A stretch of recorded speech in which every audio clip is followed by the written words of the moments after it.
merong pruweba. Baka kailangan may ebidensya. Ayan, oo. Paano ba? Mas maganda siguro kung nandito ako sa medyo harap.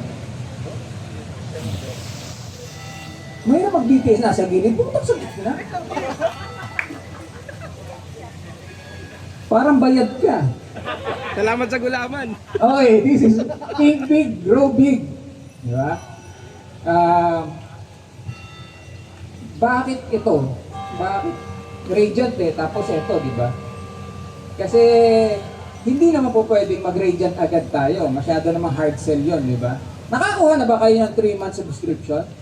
Lahat kayo meron? Sino yung wala? France! Lahat to dapat meron, ha? Kami ka ng 1 year. Ha? Hindi, 6 months na muna. Mamaya na yung 1 year. Magpapamigay ako mamaya ng 5 ano, tama? France? 5 6 months, 5 1 year, no? Na subscription. Pero hindi pang mobile, pang ano lang, pang desktop. Okay, this think big, growing your photography biz one day at a time. Ibig sabihin, huwag kayong nagmamadali. Easy lang, okay? O, isipin nyo, ganito na ako katanda, tapos nagpo-photography pa rin ako, di ba? Yan. Bakit daw? Kasi yun lang alam kong gawin, di ba? Okay, unahin natin. Ilabas ang telepono, i-follow nyo ako. Kasi hindi ko ito itutuloy pag hindi kayo naka-follow sa akin. Dali, dali. Dali. Follow. Ricky Ladja, yan, oh. Yan. Tapos sa Instagram, Cardo Photo, Ricky Ladja. Dali. Depende. Pero hindi matutuloy, syempre, pag hindi kayo nakasubscribe. Diba? Yan. Subscribe. Ricky Ladja po. Kahit sa Instagram, kahit sa Facebook. Ladja. Yan. Okay? Hello na. Hanggang alas 12 naman tayo rito. Okay lang. Ito yung second. Yan, second. Madami palang Ricky Ladja. Kala ko lang. Hanapin natin. Ayan yung second. Ayan. Tama ba? I-follow nyo na lang po. Ayan. Okay, sige, tuloy na natin. Na-follow na ba lahat? Para sa ekonomiya po yan.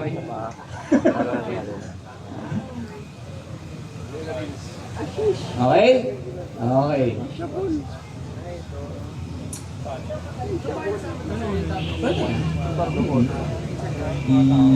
Yan pwede rin sa workshops. Pero mas maganda kung doon ka sa sa main. Okay din yan sa workshops. Okay, expectation.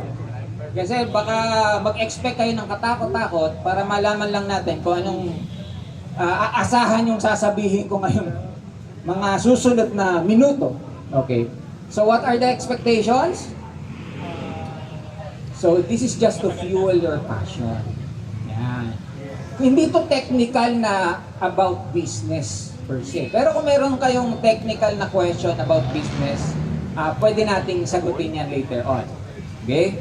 And, para lang, baka magtaka kayo, may nakikita kayong litrato na wala namang ganap dun sa mismo sinasabi ko. For visual interest lang po yung mga litratong makikita nyo. Okay? Pero pwede nyo tanong kung saan ko kinunan.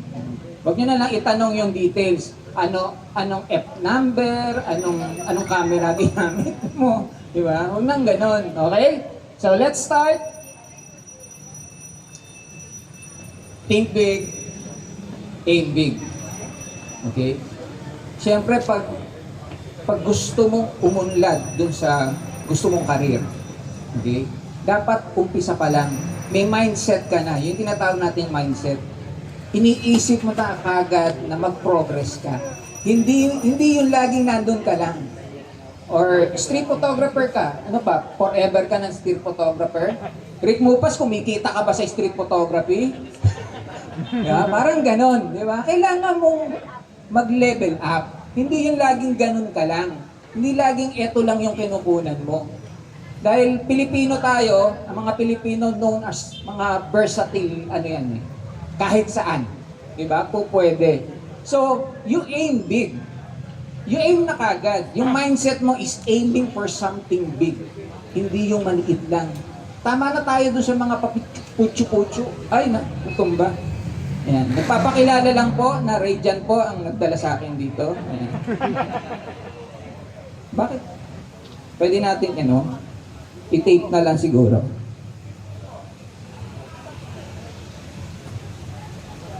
Kasi hahanginin uli yan.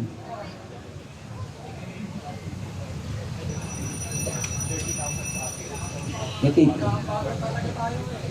Tape natin dun sa bangko para hindi na siya hanginin. Okay. So first, saan ba ako magsisimula? Diba? Oo, photographer ka, diba? Hindi ko sinumulat sa camera. Kasi alam ko naman na may camera na kayo, diba? Siyempre kung may camera kayo, may lente kayo, diba? O kung may lente kayo, meron din kayong card. Diba? At meron din kayong computer. So, ibig sabihin, kompleto na kayo. Makakagalaw na kayo. Diba? Pwede na. Okay? Pero saan? Paano ako magsisimula? Okay? First, kung magbi-business kayo, you have to start with building your skill. Okay? May camera ka. Alam mo bang gamitin yung camera mo? Diba? Nagbasa ka ba ng manual? Sino dito nagbasa ng manual? Congratulations! Naiiba kayo.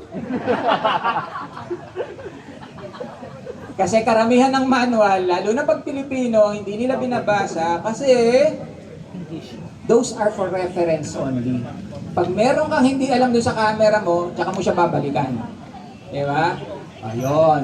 Doon, kung binasa mo yung manual, ang dami mong time. Diba? Diba? Wala kang ginagawa sa buhay. Dahil kaya mong basahin yung manual eh. Kapal nun, ganyan kakapal yun. Diba? Mas madami kang time kung pati yung Japanese nun, tsaka yung Portuguese nun, binasa mo pa, diba? Okay? So you have to build your skill. Paano? First, YouTube University. Okay? Pero hindi lahat ng nasa YouTube, totoo. Karamihan dyan, for the money, para sa ekonomiya. Okay? Kaya pipiliin nyo yung mga legit na nagtuturo. Hindi porket may pangalan, tama na itinuturo. Yeah? So, tignan nyo muna yung, yung sinasabi ng iba tungkol dun sa nagtuturo. Okay? Tignan nyo yung review. Okay? So, next, attend workshops. Gastusan nyo yung workshops, lalo na kung gusto nyo mag-level up talaga. Kasi sa workshops, sumasagot pag tinanong mo. Sa YouTube, hindi eh. Di ba? Sige nga, mag-aaral ka sa YouTube. Sinagot ka ba? Doon sa lahat ng tanong mo, di ba wala naman, kahit may nakalagay pa sa baba. Wala naman sumasagot. Pag umattend ka ng workshop na face-to-face, kahit nasabihin mo pang yung hindi face-to-face, pag nagtanong ka, sasagutin ka, di ba? Sasabihin sa'yo kung ano yung dapat nasagot dun sa tanong mo. Di ba? And may hands-on. Yun yung pinakamahalaga sa workshop, yung hands-on. Pag sinabi sa inyong workshop, tapos walang hands-on, seminar po yun. Yun yung pagkakaiba ng workshop sa seminar. Tulad nito, this is a lecture. Okay? Ito parang, inaano lang kayo, anong tawag doon? Binubuhay lang kung ano yung mga nasa loob nyo. Diba? Pinatataas natin, kumbaga. Okay? So, build your skill. Number 1 yan. Okay? Next. Ano pa ba? Books, pwede rin. Isang pwedeng pang-build ng skill is dapat marunong kayong mag-analyze ng litrato. Okay? Doon ako unang natuto. Kasi, nung unang panahon, parang tagal na eh. College ako noon, nag-umpisa ako sa photography. Siyempre, wala magtuturo sa'yo, di ba? Kukunti lang naman ng photographer noon. Kukunti photographer. Hindi ka tulad dito ngayon, di ba? Siguro, kung nagpa-lecture ako noon, siguro mga tatatlo lang kami, di ba? Pasyadong close-knit. Oh, hindi po pwede. So, ang ginawa ko is nag-aral ako dun sa 3 librong natitira dun sa library nung college na pinag-aaralan ko. Ginawa ko is, tinignan ko kung paano nila kinukunan yung litrato. Ina-analyze ko bawat ano. And then, after that, after doon sa libro, lumipat ako sa magazines. Ina-analyze ko, saan nanggagaling yung ilaw? Gaano kalakas yung ilaw kaya dito? Pwede kaya ito na hindi ilaw ang gagamitin ko, araw lang? Ganon, tinitingnan ko. Umabot ako doon sa punto na lahat ng pinapanood ko sa sine, ina-analyze ko na hindi ko na naintindihan actually yung palabas. Kasi, na-obsess ako doon sa analyzation. Pero ngayon, na-enjoy ko na uli. Okay? Diba? May Netflix na, diba? Sayang naman, diba? You have to enjoy. Kailangan mo ibalik. After nun matuto ka na, dapat i-enjoy mo na. Okay? So, build your skill. Next one, portfolio. Hindi kayo pwedeng magnegosyo nang wala kayong portfolio. Yan ang unang-unang hahanapin sa inyo. Okay? Paano mag-build ng portfolio? Kuha ka ng kuha, syempre. Diba? Mahirap naman mag-build ng portfolio nang wala kang kuha. Paano naman yun? Diba? Para ka nag-photographer na walang camera. So, kailangan mong magkuha. Paano yun? So, umpisahan ko uli. Analyzation. Analyze mo yung picture, gayahin mo. Okay? Hindi ko sinabing gayahin mo lahat, pati yung kalat ng ano, ha? Gawin mo lang inspirasyon. Kumuha ka ng inspirasyon doon sa isang litrato, gumawa ka ng sarili mo. Okay? Kung doon tubig ang ano, ang subject, gawin mo alak naman, di ba? Parang ganoon, di ba? So iibahin mo nang gagawin mong sarili mong version yung litrato. Yun yung pwedeng hanapin. Tapos isipin mo, ano ba yung mas hinahanap ng mga kliyente? Di ba? Ayun, andun yung anak ko. Salamat. May pamulaklak ka pa. Ito po ang napakaganda kong anak. Buti na lang nagmana sa nanay. Okay. Si Chichay. Ganda ng pangalan niya, Chichay. Okay. So, kailangan maraming klase yung kuha mo. Para, halimbawa, gusto mong mapasok yung ano to? Fine art. Puro fine art yung gawin mo. Diba? So, yung portfolio mo, fine art. Okay? Then, gusto mo mapasok yung events. Mag-portfolio ka ng events. Okay? Paano ka paano kang papasok sa events? Maghanap ka ng kaibigan mo na nag-shoot na ng events. Sumama ka. Pag ayaw, pilitin mo. Wala ka mong bayad. Pakain lang sa Jollibee, pwede na. Yan. Diba? Nag-advertise pa ako. Kahit Chowking. Puro JFC pa rin eh. Okay? So, yun yung mga umpisa mo, and then, basta kailangan sasakto dun sa gugustuhin mong pasukin na branch ng photography. Yung portfolio mo. Hindi mo pwedeng, gusto mong pasukin yung food, tapos puro landscape yung pinapakita mo. Diba?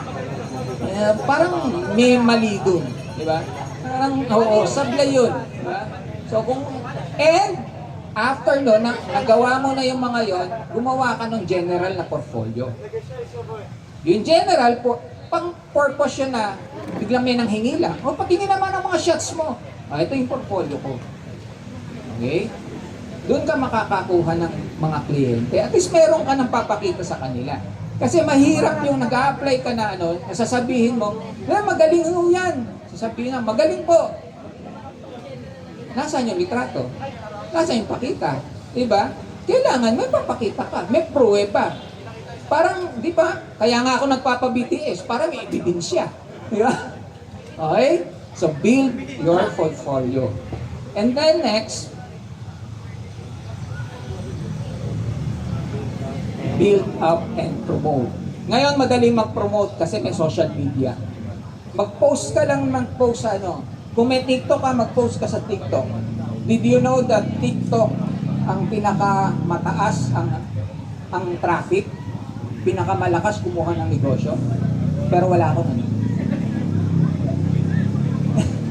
Parang hindi ko nakikita yung sarili kong nasa TikTok pa kasi. Di ba? Ibig sabihin, sooner or later, pupunta rin din ako doon. Diba? Hindi mo po pwede kasi, yan yung mga ano sinasabi nila, porket may edad ka na or porket makatagal ka ng photographer, medyo inaano mo yung si ganito, or dahil may AI, dahil may Photoshop. Lahat yan, magagamit mo, makakatulong sa'yo. Diba? Anything na makakatulong sa'yo, dapat hindi mo nilalagyan ng barrier. Okay? So, you build up and promote. Okay? And, dapat dito medyo makapal mukha mo. Oo. Alam ba, gusto mo gusto mo mag-shoot sa mga conglomerates, mga real estate. Dapat doon, magpapasa ka sa kanila ng portfolio. Kasi, hindi mo pwedeng, meron ba diyang baka kailangan nyo, hindi pwedeng ganun. Kailangan, pupunta ka doon, magpapasa ka ng portfolio, kakapalan mo ang mukha mo. Okay? Para ma-penetrate mo sila. Kasi kung hindi, madaming photographer sa Pilipinas. As in, sobrang dami. Sa sobrang dami ng photographer sa Pilipinas, may time akong manood ng Netflix. Ganon. Nakakatapos ako ng sa sobrang dami. Kasi dati, halos lahat kami magkakilala mga photographers. Kahit nasa advertising ka pa, kahit bago kang photographer. Kasi kukonte. Ngayon, sa sobrang dami ng photographer, karamihan, hindi na talaga magkakilala. So, ibig sabihin, mas malaki yung competition. So, dapat, mas i-prove mo yung sarili mo. Mas may effort ka dapat. Okay? So, build up and promote. Social media, pinakamaganda na pagpapromote. Okay? So, what's next? Ano yung susunod?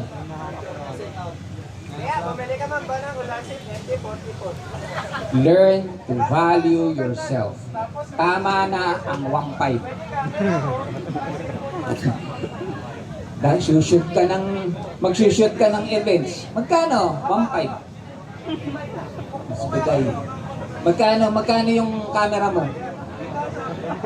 Yung SD card mo nga, 2 plus Tapos sisingil ka, 1.5. Diba? Para maawa ka naman sa sarili mo. Okay? You start, yun. Okay? Uy, madumi-dumi. Hindi po si Jesus yan, si Elijah po yan. Siya po yung gumawa ng grade yan. Okay? So, mag-start ka sa tingin mo na tama lang. Okay? Yung iba nag-start ng 5,000. Huwag naman 1,500, parang awa nyo na. Diba? 5,000. Diba? Pasabit-sabit ka muna. Bibigyan ka minsan 3,500. Pasabit-sabit ka lang Diba? Para mabalik lang yung pang-merienda mo tsaka pamasahe mo. Okay na yun. Natitrain ka. Nagkakaroon ka ng knowledge. Diba? Pinakamagandang knowledge is through experience. Okay? Lahat nung ini-impart ko, kahit sa workshop ko, lahat yun naranasan ko. Okay? I impart my knowledge, yung experience ko, hindi yung nalaman ko sa YouTube. Hindi yun. Okay? So, magkaiba yun. Okay? So, unti-unti. Uy, what? Mamaya na. Okay. Wala mo 5 minutes. Buti hindi ko sinuot yung ganyan. Pero tayo nakas mga singers Anyway. So, unti-unti. Pag nagsosolo ka na, tatakasan mo na siyempre. Kasi, magkano yung pamasahe mo? Isasama mo yon. Okay? Pagkain mo. Okay? Yung bukod yung talent mo pa, di ba? Huwag muna natin isama yung talent. Di ba? Doon pa lang sa dalawa, magastos ka na, di ba? Okay? Yung gamit mo. May depreciation value yun. Every time na ginagamit mo, gumagamit ka na accumulations. Pag gumagamit ka na accumulations, nagdi-depreciate yung value ng gamit mo. Okay? Tapos, bukod dun sa maintenance nun, may bala ka pang bilhin after. Di ba? So, magkano na ngayon yun? Napagalitan ka ng nanay mo, walang pambiling bigas. Di ba? So, dadagdag mo yun. Kailangan may pambili ko. Pag uwi ko ng bahay, kailangan may mabibigay ako kay nanay. O kaya sa asawa ko. Di ba? O, wala na tayong pambayad kuryente. Sasama mo lahat yun. So tumataas ng tumataas. Habang tumataas ng tumataas ang gastos mo, dapat tumataas ng tumataas ang singil mo. Yun. Okay? Pero huwag kang mag-uumpisa sa 1.5. Kasi baka mapako ka sa 1.5. Okay? Huwag kayong maniniwala sa kliyente na nagsasabi, next time, tataasan natin. Hindi pa nangyari yon. Tumanda na ako, lahat na nagsabi sa akin ng next time, wala na. Hindi. May next time naman. Next photographer. Hahanap ulit sila ng kapresyo mo. Diba? Ganun ang gagawin nila. So, talagang ganun eh. Ganun talaga kalakaran eh. Nagninegosyo yung mga yan. Kailangan nilang kumita.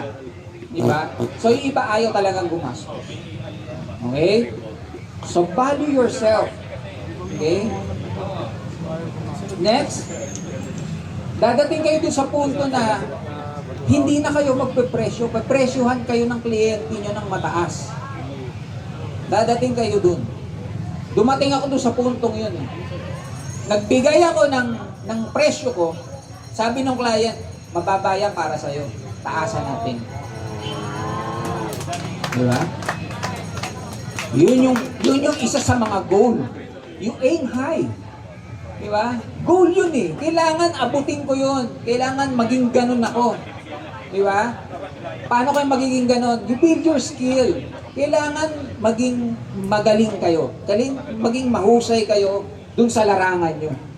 Okay? So next, learn to fail, take risk. Hindi lahat ng kliyente gugustuhin kayo. May mga, yan, lalo na pag medyo nagkakaedad ka na, may mga kliyente na ayaw na sa medyo may edad, gusto lang sumusubok na mas bata. So, nagdi-decline yung mga, mga proposals mo. So, learn to live with that. Kailangan marunong kang tumanggap, marunong kang tumanggap ng pagkatalo. Okay? Hindi lahat ng proposal mo or lahat ng quotation mo tatanggapin. There are times na hindi ka para doon sa kliyente. Yung style mo, hindi nila gusto. Hindi ka magaling. Hindi nila gusto yung style mo. Diba? So, hindi talaga kayo sakto. Diba? Hindi kayo magkikita talaga nun. So, learn to accept na hindi yun talaga failure actually. Meron pang mga susunod. Okay? Baka hindi para sa iyo yun. So, tanggapin mo yun. Okay? And then, take risk. Diba? Malay mo, after a year, hindi nila magustuhan yung kumustahin mo. Diba? Kumustahin mo lang. Oh, kumusta na, ganon. Kasi, most of us, na mga old photographers, we don't build relationship on business. We build relationships as parang merong emotional attachment ng konti. Nagiging kaibigan mo na yung kliyente mo. Pag naging kaibigan mo yung kliyente mo, minsan masakit na sasabihin, Ricky, hindi ikaw muna kukunin namin. Diba? Kasi kaibigan mo na sila eh. But, choice nila yon. Hayaan mo sila. Since nasanay sa iyo yan, babalik at babalik yan. Ilang beses na nangyari sa akin yan. Marami yung kliyente na umiba ng landas sandali, pero bumabalik din. Kasi nasanay sila sa'yo. Nasanay sila na mabait yung kausap nila. Diba? Na pinagbibigyan lahat ng luho nila. Parang ganon. Okay? Yung mga maliliit na hiling ng clients, pagbigyan nyo yun, parang nagtatanim ka lang. Those are seeds. Aanihin mo yon after a while. Okay? So, halimbawa, 8 hours lang yung shoot. Tumagal kayo mga 9 hours, 10 hours. Hayaan mo lang, huwag mo na singilin. Oo, okay na yun. Huwag mo na singilin. Pakainin ka, di mas maganda, di ba? Pagte-thank you pa siya, maaalala nila yun. Okay? So, yun yung pagtatanim ka ng seed sa client para hindi agad umalis sa'yo. Okay? So, next. Ito ang pinakamatindi. Kumikita ka na, di ba? Wala kang ginawa kundi pumunta ng Hong Kong, mag-Vietnam, kumikita ka na kasi, di ba? No. Okay? Yung mga ganon, dapat sa sobra lang. Okay? Kung meron kang balak bilhin, huwag mong uutangin.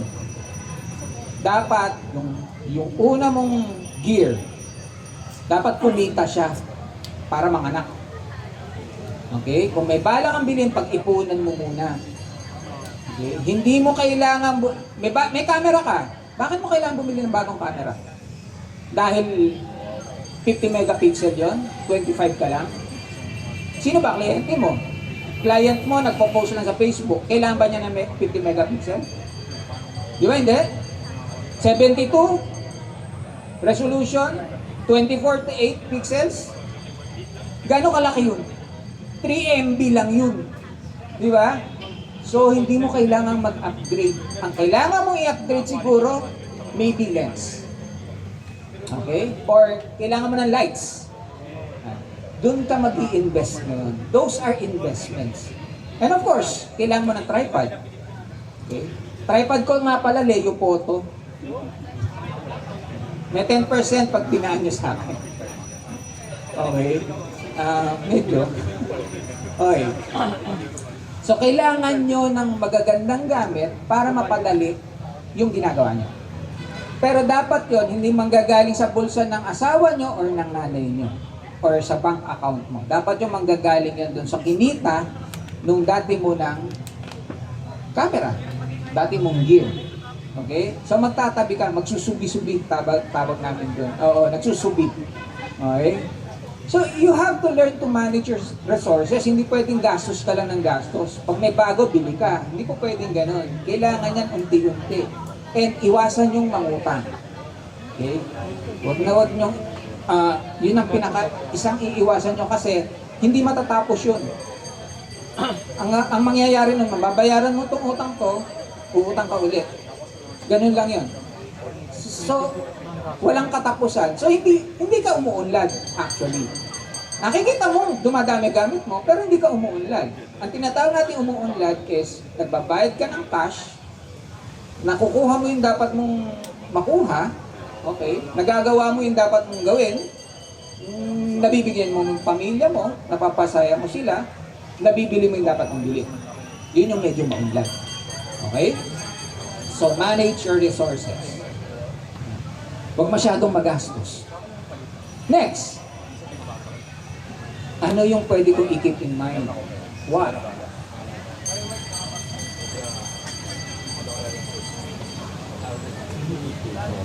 Be patient.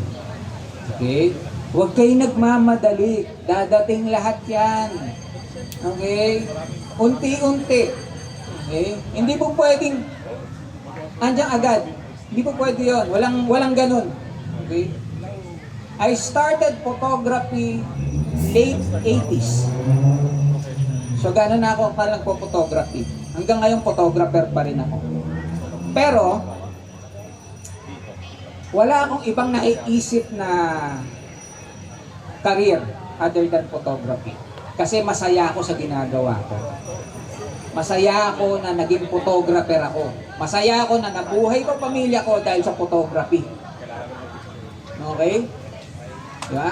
Amen? Amen. Dumadami kulto ko ah. Okay? Be patient. Lahat yan darating. Minsan naiinip din ako eh. Tama na, okay lang. Easy. Okay? Nangyayari sa akin yun. Dumadating ako dun sa prostate. Diba? Dadating yan. Pero lilipas yun. Okay? And dadating kung ano man yung inisip mo, universe, kung ano inisip mo, dadating sa'yo. Okay? Kaya be positive lagi. Okay? Isipin nyo na mangyayari yun. Okay? So be patient. Next, be consistently better. Ibig ko sabihin, progressive ka. Hindi ka po pwedeng regressive, di ba? Hindi pa pwedeng nandun ka lang din. Di ba? Kailangan every time, lagi. Okay? So, lagi ka nagle-level up. Ginagawa mo. Meron ako kilalang photographer. Ang pangalan niya, Sander Angeles. Sino nakakilala kay Sander Angeles? Isa siya sa pinakamahusay na photographer na nakilala ko. Kahit sa pag-iilaw, sa negosyo, lahat. Okay? Ang ginagawa niya, every Monday, halos wala silang shoot pag Monday. So ang ginawa niya, yung mga tao niya, pinag-shoot niya sa studio. Practice. Pinagpa-practice niya para gumaling. Okay? Humusay. Ganun dapat. Pag wala kayong ginagawa, hawakan, dalhin nyo yung camera nyo, mag-shoot kayo sa labas or mag-shoot kayo sa bahay nyo. Okay? Huwag nyo gagawin na lagi lang nandun kayo, paupo-upo lang kayo. Sayang. Okay? Sayang ang oras. Kuya-kuya po. Okay? Be consistently better. And dapat maging consistent kayo sa ginagawa nyo. Tandaan nyo to this is according to John Chua, the late John Chua, isa rin sa pinakamahusay na photographer sa Pilipinas. You're only as good as your last job. Pag sumabit ka dun sa huli mong trabaho, kakalat yun. Okay? So dapat, bawat trabaho mo, gagalingan mo. Gagalingan ko. Next time, gagalingan ko ulit. Next time, gagalingan ko ulit. Mas magaling ako bukas kaysa ngayon. Dapat ganun. Okay? So, adapt. Evolve. May AI, gamitin nyo yung AI. Bakit yung iba medyo na AI? Aanuhin niya ng mga photographer. There are two kinds of AI. Namaya papaliwanag ko pagdating sa Radiant. Okay? But you have to adapt. Nung lumabas ang Photoshop, maraming film users na kakilala ko, may Photoshop. Lahat na lang, ipo-Photoshop mo. Oo, bahala na si Photoshop.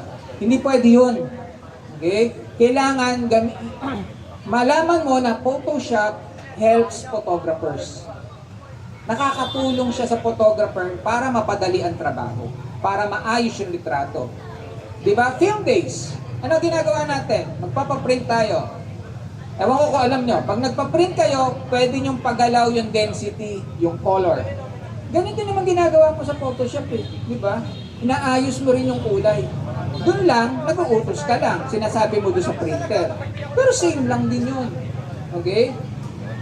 Nagpa-print kami ng black and white. Meron kaming dodge and burning para mapalabas yung shadows, makontrol mo yung highlights. The same. Photoshop. Diba? So, bakit natin iano? So, you have to adapt. You have to evolve. Hindi mo pwedeng ganun ka lang lagi.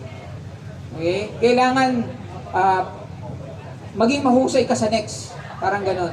Okay? So, next. Learn and learn. Okay? Marami ka na natutunan. Hindi lahat yung tama. You have to unlearn. To learn. Gulo, no? Parang naguluhan ako dun, Okay? But, ganun talaga Meron mga naituro sa'yo na sa tingin mo pala, nung ginawa mo na, ay hindi pala tama yun, dapat pala ganito. So, you unlearn, learn. Okay? Lahat na yan, trial and error.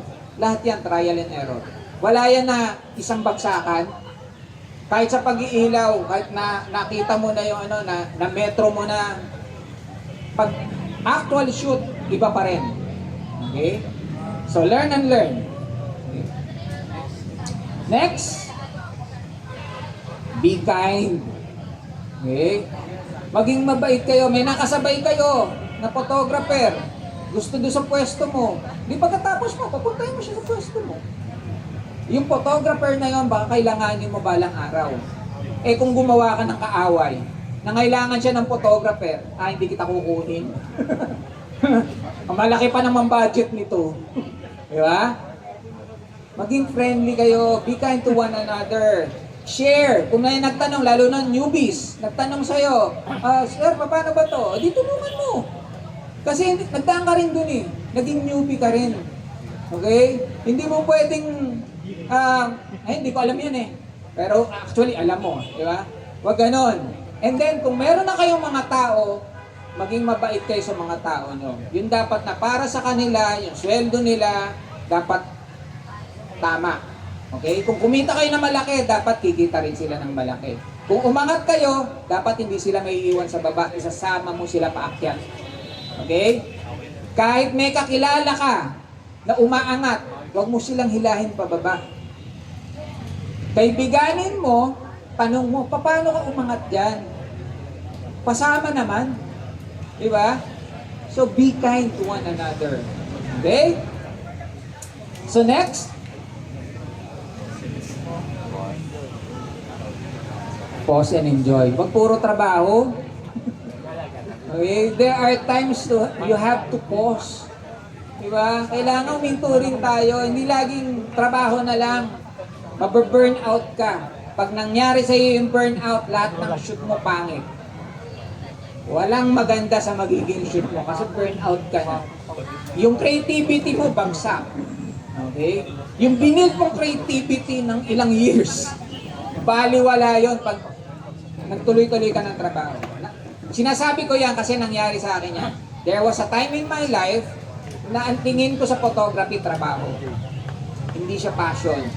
So ano nangyari? Hindi maganda yung kuha ko. Nung binabalikan ko yung mga kuha ko that time, walang maganda sa kuha ko. Pare-pareho siya. Consistent, puro consistent. Kasi binabayaran eh. Diba? Pero kung sasabihin mo maganda ba yung kuha mo, nag-i-improve ba yung kuha mo? No. Hindi siya nag-improve. Kasi wala kang time mag-pause. Wala kang time mag-enjoy. Enjoy your work. Diba? Enjoy shooting. Pinili mo yan eh. Tapos kung hindi ka mag-i-enjoy sa ginagawa mo, tigilan mo na. Diba? Manginain na lang tayo. Sayang eh, sayang. Ako, ang isa kong ginagawa para mag-break, sumasama ako sa photo tour. Okay? This one is shoot sa Mayon. Sa photo tour yan. Sumasama ako sa kanila. Nagbabayad ako syempre. Kahit kaibigan mo yung may pa-photo tour, may gastos yun eh. So, babayad ka. Yun yung break mo. Nakakapunta ka sa ibang lugar, nakakapag-shoot ka naman hindi po pa na-shoot. Okay? Isang magandang break yan. Okay? So, or, magsama ka ng mga kaibigan nyo, oh, shoot tayong Binondo. Kahit kahapon lang, kapupunta nyo ng Binondo. Di ba? Pero, ibang perspective. Maghanap kayo ng ibang perspective. Okay? Pause and enjoy. Eto na po tayo. So, since, ano oras na ba? Nakaisang oras na ba ako? 20 minutes pa, and then may question and answer pa tayo eh. So, eto na nga po. So, have an efficient workflow. Ito yung papadali ng buhay nyo eh. Okay? Siyempre, alam na natin kung ano kasunod nito.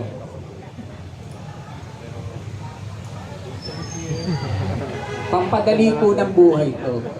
Hindi dahil sa ano actually, bago pa ako kinuhang ambassador ng Radiant, ginagamit ko na siya kasi kaibigan ko yung creator ng Radiant. So before pa siya ilabas, meron na akong kopya. So na-try ko na siya. And I think makakatulong to sa mga photographers. Okay? Kasi ako, kasama na siya dun sa workflow ko. My workflow is I'm shooting raw, by the way. Lagi akong, raw shooter ako eh. Bihira ako mag-JPEG. Okay? From Capture One, papunta ako ng Photoshop. Nasa loob ng Photoshop yung Radiant ko. Siya yung pinakahuli na step. Okay? So pag na-adjust ko na lahat, nalinis ko na lahat, tsaka ko siya idadaan sa Radiant. Okay? Para makita ko kung tama ba yung ginawa ko, tama ba kulay ko, kailangan ko bang enhancement. Ang kagandahan kay Radiant kasi is, may slider siya, so mas makokontrol mo. Masusubukan nyo, may mga Radiant subscription, masusubukan nyo, may slider siya. Okay? So, etong isang example, so mapapansin nyo parang medyo mapula siya. Okay? So pag tinaan ko yung sa Radiant, naka-JPEG na to actually. Pag dinaan ko yan sa Radiant, mapapansin nyo, may difference agad. Yung magenta niya natanggal agad. Okay. Magenta yung side eh, diba? So natanggal na kagad yung magenta. Na-correct na niya. Kasi, this is na-detect niya. So pag may detection, alam niya na portrait to. So magiging correction niya is for portraits. So skin. Ipa-prioritize niya yung skin. Okay? Ito ngayon yung difference niya. So pag buo na yan na siya. So mapansin niyo wala na yung yung cast ng magenta doon sa kabilang side. Ano na siya? Tama na yung skin tone niya. So, paano nangyari yon? Okay? This is AI powered. Ibig sabihin ng AI powered, AI ang humahanap, tumitingin kung anong image yung nilagay mo sa kanya. At siya ang nagsasuggest, eto yung magiging correction mo. Okay? Pero, may sliders ka. Again, you have these sliders para makontrol mo pa rin siya. So, you still have the control. Hindi si AI. Now, what's the difference between AI-powered and AI-generated? Okay? AI-generated is you build an image from scratch. Okay? So, ipaprompt mo. Sa'yo pa rin naman manggagaling. Pero, from zero canvas, gusto ko na ganito yung background, mabulaklak yung background, may bulaklak sa harap, tapos may taong ganito, that's AI-generated. This is AI-powered, ginagawa niya, wala siyang binabago sa litrato mo. May litrato ka na. Ibibigay lang niya sa'yo yung corrections. Okay? Actually, suggestion niya yon. So, pwede mo siyang baguhin yung correction mo. Okay? Pwede lahat. Kasi meron siya niyan. No? Meron siyang landscape, meron siyang animals, newborn. So, makikita niya kagad. Okay? Pag dinaan mo sa kanya. Okay. So, ito yan. Yung Radiant nyo, nahati yan sa, ayun yung blank canvas niya sa Radiant. So, dito, yung detection niya. Wait. Ito yung detection. Ito yung detection niya. Ayan. Yung smart presets niya. Okay? So, dito niya dinedetect. Makikita niyo may people night, ayan. Pero may presets din siya. So, doon sa presets niya, halimbawa, Radiant Landscape. So, may outdoor, may mid-afternoon. So, pwede mong magawa agad yung corrections. And nahati yan sa tatlo. Okay? You have this quick, and then you have the detailed edit, and then you have the color grade. Okay? Sa quick, ito yung tamad talaga. Kasi ito lang yan. Yan lang yung sliders niya. Okay? Yan lang yan. Kukunti lang siya. So, tinatamad ka, ayaw mo masyado ayan. Ayan yun. So, paano naman pag yung isa? Halimbawa, doon tayo sa detailed edit. Ayan. Ito pang mayabang-yabang na to. Kasi, di ba? Ang dami na niyang sliders, hanggang baba yan. Meron pa yan actually nakatago eh. Okay? And mapipili mo na dyan kung portrait ka ba or yung karaniwan lang nakuha. Okay, pati tone, lahat. Yeah. You still have the control. Hindi siya yung nagko-control, ikaw pa rin yung nagko-control. And, ito pinakapaborito ko. Pagdating sa color grading. Yan. So, pati sa video, actually, pwede siya mag-color grade. Meron siyang suggestions. Yan. So, makikita nyo lahat. Okay? Okay. So, patanggal kaya natin. So, it's not really an editing na edit mo talaga. It's a correction software. Kino-correct niya yung mga dapat mong i-correct. Yung sa tingin mo, hindi ka sigurado. So, bibigay niya sa'yo. Kumbaga. Okay? So, pag may tanong kayo tungkol sa Radiant, you can PM me.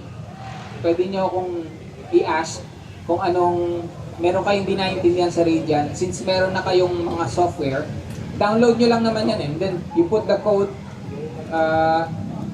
Hindi lang kasama dyan ito. Ibang purchase po ito pag yung sa telepono. Hindi siya katulad ng Photoshop na kasama, di ba? Pag nag-purchase ka sa Photoshop kasama. Dito, magkaiba ng So, magkaiba sila ng presyo. Pero, I have both. So, nagagamit ko siya pareho. Madaling ang gamitin. Okay? Lalo na kung magpo-post ka lang, so idadaan mo sa kanya, mas madali na yung buhay mo. Okay? So yun yung ano, pinadadali ng technology yung buhay ng photographer. Okay? Mas mabilis na ngayon. Sinubukan ko actually sa Radiant yung last shoot ko ng VIP dinner. It's an event. Okay? So, mga 100 litrato. Dinaan ko sa kanya. Kinorek niya lahat. As in, wala na akong ginalaw. As in, kinorek niya na lahat. Pati yung overexpose ko, underexpose ko, siningil niya. Pinareho na niya. So, dati, ini-slider ko pa yun eh. Pag dinaan ko sa Capture One, iisa-isahin ko yung slider ko. Dinaan ko lahat sa kanya. Tinamad ako, di ba? Dinaan ko lahat sa kanya. Ni-radiant ko. Tapos, hindi niya magagalaw yung dati mong file kasi meron siyang save as. So, isa-save niya in a file na may nakalagay na radiant. So, alam mo na nagdaan siya sa radiant. Okay? So mag-subscribe kayo since meron na kayong subscription. So, yan po ang Radiant. Kaya ako nandito. Salamat sa kanila. Okay? So, questions? Yes, ma'am. Sabi niyo po nagsushoot kayo in RAW and yung kasi may mga natinan po akong training dapas, yung calibration po ng monitor niya. Kasi ang experience ko po kasi is siyempre mag-retouch ako sa Photoshop. Then dadalhin ko siya sa lab. Then ayusin mo yung print mo pag maputi. Parang kasi magkaiba kami ng monitor, sir. So paano po yun? Kailangan calibrated monitor mo, una-una. Okay. Pagdating sa lab, usually yan, may autocorrect sila eh. Pero dapat tama yung settings mo. It's a 300 resolution. Adobe RGB, hindi sRGB okay? Adobe RGB, kasi yun ang narinig ng lab. There's a difference, minsan sasabihin mo, bakit pumusyaw yung kulay? Baka naka-sRGB ka. So mas maliit yung tinatawag nating color gamut. So ano nangyayari pag maliit yung color gamut mo? Pag pumunta siya ng RGB na mas malaki ang color gamut, lahat ng hindi niya nakikita gagawin niyang gray. So ano nangyayari? Nadidelete yung color. So dapat tama. Doon pa lang, umpisahan mo na agad. Adobe RGB 300 pixels. Okay? Yung resolution. Okay? And then, kung naka-calibrate yung monitor mo, magpa-test print ka. Yun yung una mong gagawin. Test print. Okay? Kami laging ganyan. Nung film ang ginagamit namin, nagpapa-contact print kami. Para makita namin lahat. Okay? That's contact printing, which means i-contact mo yung negative dun sa papel. Tapos yung expose. Kaya siya tinawag na contact printing. But today, since walang contact printing yung karamihan, so mas maganda na ang gawin mo is mag-test print ka. Okay? Kasi hindi mo alam eh. And magstay ka na dun sa lab na yon. Kasi most probably, para pare-pare yung correction. At makilala ka nila na pagdating mo, alam nila yung correction mo. Di ba? So tama na yung magiging kulay. Okay? Kung ayaw mo mag-calibrate ng monitor, bumili kang bagong monitor. Yung ProArt monitor, hindi ka na magka-calibrate kahit mga ilang buwan, hindi ka magka-calibrate pag ProArt monitor. Okay? Kasi yun din yung gamit ko eh. Any more question? Yes. Sir, ano lang to? Personal question wise. Sa dami ng feeds ng Personalan na to, ha? how are you able to manage your own niche sa dami ng photography feeds? Like yung mga landscape, photo, right? So, how are you able to concentrate yourself ngayon sa portfolio nyo na kumikita na kayo from ang daming fields of photography po? Meron akong portfolio for food, meron akong portfolio for properties. Ang properties, kasama dun yung retail, yung architecture, yan. Meron din akong people, which kasama yung lifestyle. So may portfolio ako sa mga ganyan. Okay? So kailangan meron ka. So hindi mo naman mapipilit yung mga pag ayaw sa'yo eh. Dalawa yan. maganda yung kuha mo, maganda yung presyo mo. Okay? Pag hindi pasok sa kanila yung isa doon, malamang hindi mo makuha yung trabaho. Pero try ulit. Okay? Huwag kang ma-frustrate. Try lang ng try. Okay? Meron at merong mapupunta para sa'yo. Okay? So, huwag kang kahit madami kayo. Ang ano dyan, ang labanan dyan is gaano ka ba ka-dedicated dun sa ginagawa mo. Okay? Yun ang ano yan. Dedikasyon mo dun sa trabaho. Okay? Any more question? Question? Wala na? Yes. Sir, tanong ko lang po, kasi po may cases din po sa mga lalo sa mga nag-i-events po, na may mga clients po na nanghihingi ng raw files. So, yung kapag nag-check po kayo online or dun sa mga ibang photographers, ayaw po nila nabili. Binibigay yung mga raws nila. So, paano niyo po dito tinatakal yung mga situation na gano'n? Kung naka-experience na po kayo. Ako, wala akong problema sa raw files. Kasi tama naman yung kuha ko eh. Di ba? Tsaka bayad naman na yun eh. Diba? Tsaka pag ginawa nila yung raw file, mawawalan ba ako ng raw file? Binibigay mo lang naman sa kanila kopya. O kung makikip mo yung client because of that, why not? Di ba? Sa akin walang problema yun. Bakit? Hindi ko alam kung bakit issue yung pagbibigay ng raw file. Though, na risk na ng client yun kung hindi maganda yung makita nila. Okay? Kasi, raw file is raw file. Walang correction yun whatsoever. Dapat alam nila yun. Okay? Minsan, ang nangihingi niyan actually is not the client, but the artist, the graphic artist. Kasi sila yung magle-layout, sila yung mag-aayos ng litrato. Okay? Okay lang. Basta hindi lalabas na pangit yung litrato. Di ba? I'm sure hindi naman nila palalabasin na pangit yung litrato. Dahil sila yung magkakaproblema doon, di ba? Hindi naman ikaw. So, walang sa akin yung raw file, basta bibigyan nila ako ng hard disk para ilagay yung raw file. Di ba? I'm using a 50 megapixel camera. That's 100 MB per file. So, pag di mo ako binigyan ng hard disk, hindi kita bibigyan ng raw file. Di ba? Saan ko ilalagay yun? Oo. Pero walang problema sa akin kung gusto nila ng raw file. I can leave it to them. Kasi una-una, yung shoot ko pa lang na raw, tama ng ilaw nun. Okay? Shoot it right the first time. Yun lagi yan. Huwag yung mag-aasa ka sa sa Photoshop, aasa ka sa software. No. Pag shoot mo pa lang, dapat tama na para konti na lang yung gagalawin mo. Underexposed ng konti? Yun lang. Diba? Kulay, okay na. Diba? Pahirapan sarili mo, tama. Okay? Madali lang ang photography.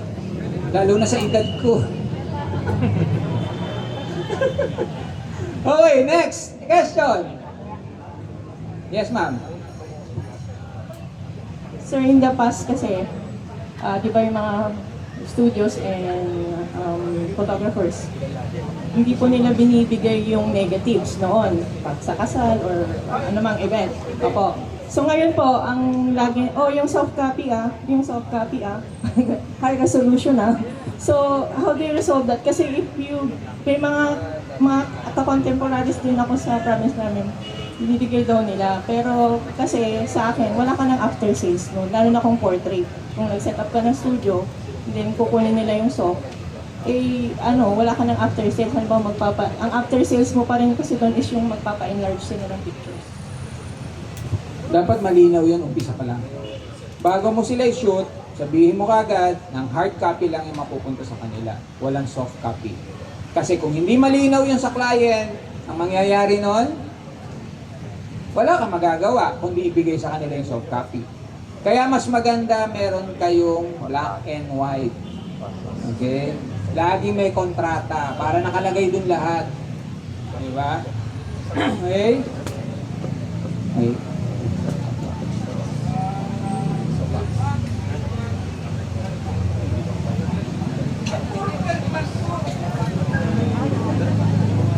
Pag gusto nagtanong,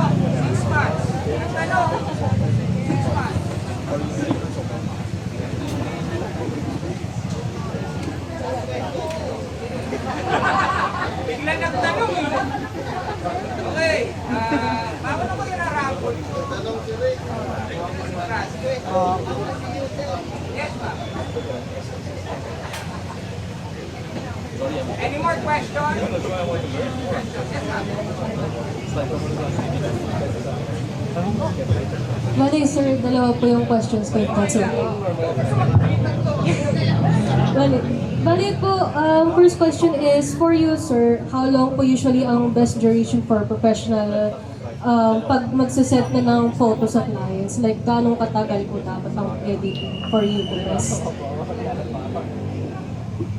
Kung madali lang yung editing, wala masyadong editing. Lagi ko naman sinasabi, global editing lang ako. Hindi ko sinasabi, global editing and simple cleaning. Nakalagay lagi yun sa quotation ko.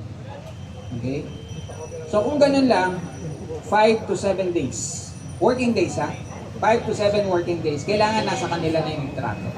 Pinakamatagal na yung 7 days. Kung halimbawa, may iba pang ginagawa, actually isang araw lang naman pwede mo tapusin yun. Kaya lang tinatamad ka, di ba? Lalo na sa amin, pag may edad ka na, may recovery period. Pag-shoot ako ng isang araw, mga 2 araw ako walang gagawin. Nanonood lang ako, kung may beer, inom lang akong beer, kapi-kapi lang ako. Yan. Pag third day, yan, trabaho ulit tayo. Ganyan. Hindi na tayo bumabata, di ba? Kaya so, kailangan lang malinaw dun sa client na ito lang yung editing na gagawin mo. May extra charge pag may ibang editing. Halimbawa, tatanggalin mo yung background, ida-drop out mo, extra charge. Kami nagta-charge kami doon, lalo doon sa mga client namin nasa art scene. Gusto nila paglalagay sa catalog, pag binigay mo sa kanila, i-paste na lang nila. Kasi brochure di ba? Pag bago sila mag-exhibit, lalagay nila yung sa brochure, gusto nila i-paste na lang nila. Lalagay na lang. So, kailangan nyo naka-drop out na. Okay?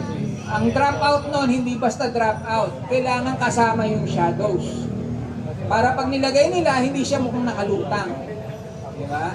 So, unless naka-frame siya. Pero usually ang sinushoot namin kasi mga sculptures So, nakapatong siya, di ba? So, may shadow dapat sa baba. So, kasama yon. Ganun yung editing niya.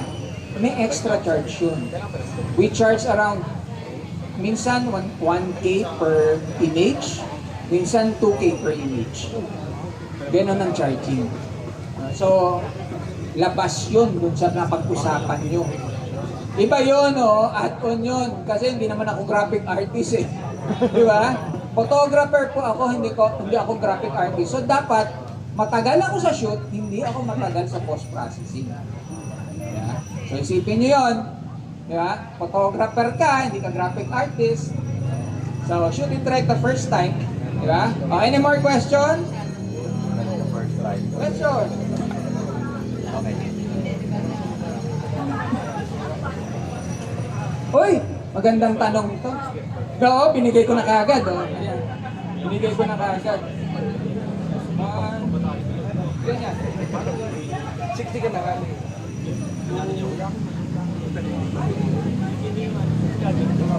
Ito, raffle na natin.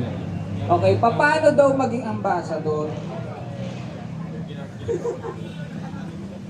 The ambassador, I endorse a lot of brands. If you're not familiar with me, I endorse Radiant. I endorse Godox. I am one of the ambassadors of Godox in the Philippines.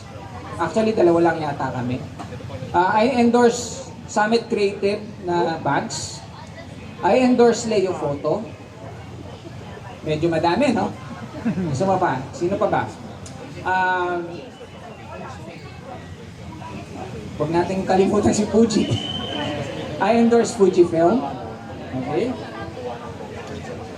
Hindi ko dala yung I endorse ProArt ng Asus, yung monitors nila. I endorse Wacom, yung tablet.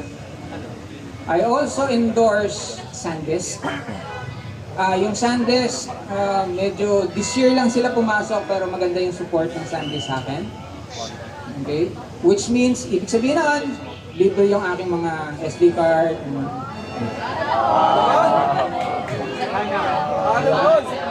So, hindi. Lagi yon pag may workshop ako, meron akong pinamimigay na, sa workshop ito, lecture to eh. Sa workshop, pag umattend kayo ng workshop ko, may pinararapol ako laging 264 gig na SD card. Kasama yon. And I also endorse Seagate. Which means, pag workshop ko rin, may pinararapol akong isang 1 terabyte na one touch. So, paano maging ambassador? Nilalapitan ako. Hindi ako nag-apply. You don't apply for ambassadorship because ambassadorship for me hindi siya bukod sa karangalan siya, responsibility. It's a responsibility. Okay, hindi yung porket na bibigyan ka ng libre, okay? Hindi naman ako influencer. Pang-influencer yan, yung paglibre, tapos isang post lang, okay na. No. I'm an endorser. So I endorse products through my workshops, through my lectures. So ang is like Godox, they ask me, we're thinking na gawin kang ambassador sa Pilipinas. I readily accepted because I'm using Godox for a long time. Okay? Radiant, in-approach nila ako dahil alam nilang gumagamit ako ng Radiant. Di ba? Leopoldo, ganun din. Sila din yung nag-approach sa akin. Meron ka bang ini-endorse yung tripod? Sabi ko, wala naman. Gusto mong mag-endorse? Actually, kung iyan niyo ako, hindi naman pwede i-raffle, no? Medyo, ito presyo niyan. Medyo 14,000, medyo 20,000. So medyo masakit yung pagpaparapol ko. Baka ako sisihin, di ba? But I give 10% for this senior tayo pareho. Okay lang. Ang maganda na sa atin, hindi na tayo pumipila. Okay? But I give 10%.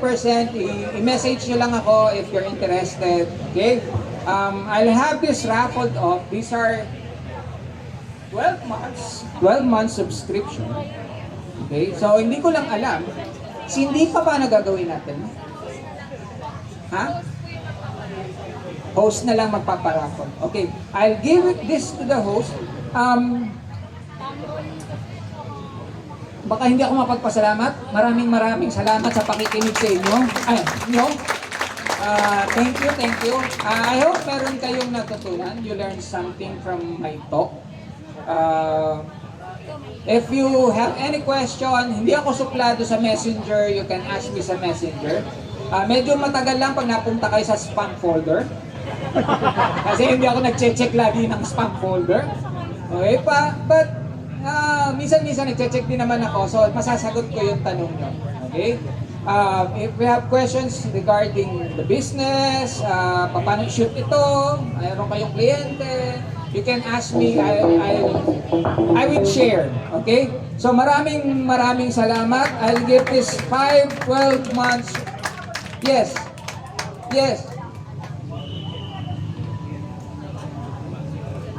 Ina-archive. Ang ina-archive. Hindi, pag ina-archive mo, ibig sabihin nun, ayaw mo nang galawin yung litrato, ina-archive mo na di ba?